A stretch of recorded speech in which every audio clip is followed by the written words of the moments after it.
There's a piece of Toronto theatrical history right there, celebrating the 10th year of the Phantom of the Opera. That is from when it first opened in 1989, when the Mirvish Theatre was the Pantasias. Well, it is back. The touring production is back here in Toronto with a beautiful new chandelier and Derek Davis as the Phantom. And we had a chance to get a behind-the-scenes look, talk to Derek about the production and also about why he is here as the Phantom. He says his mom gets the credit.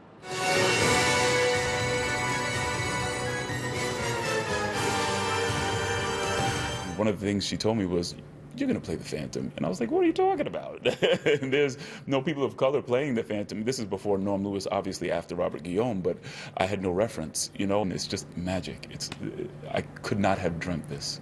I'm flying her and my father in to see the final performance. We are one of the most multicultural cities in the world. It must be an incredible feeling being able to play it here.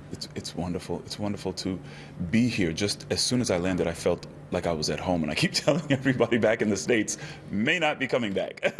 Along with Davis's and the rest of the cast's incredible performance, of course, there is the chandelier.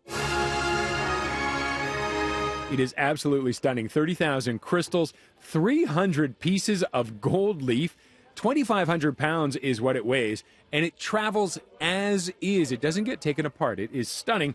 And when it drops, of course, that infamous drop, at 3 meters a second. Now, my sneak peek came at the same time as some students from Ryerson, and their professor, Carolyn O'Brien, was actually part of the team that made up the costumes back in 1989 for the original version of the Phantom.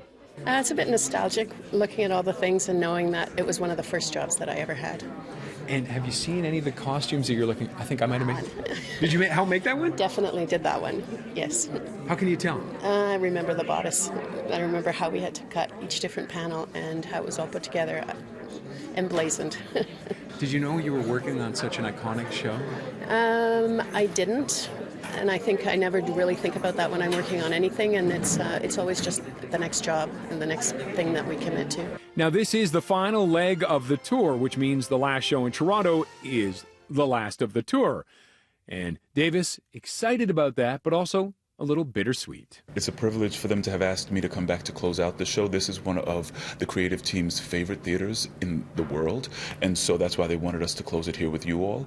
And so just to get the opportunity to do that is a dream come true on top of a dream come true. How's that going to feel when it closes out? I can't think about it.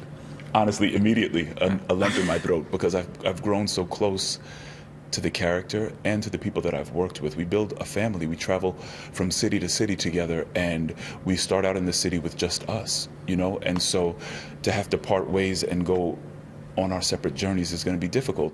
The Phantom disappears very, very soon. This is a limited run at the Princess of Wales Theatres. It is here until February the 2nd, so get your tickets now.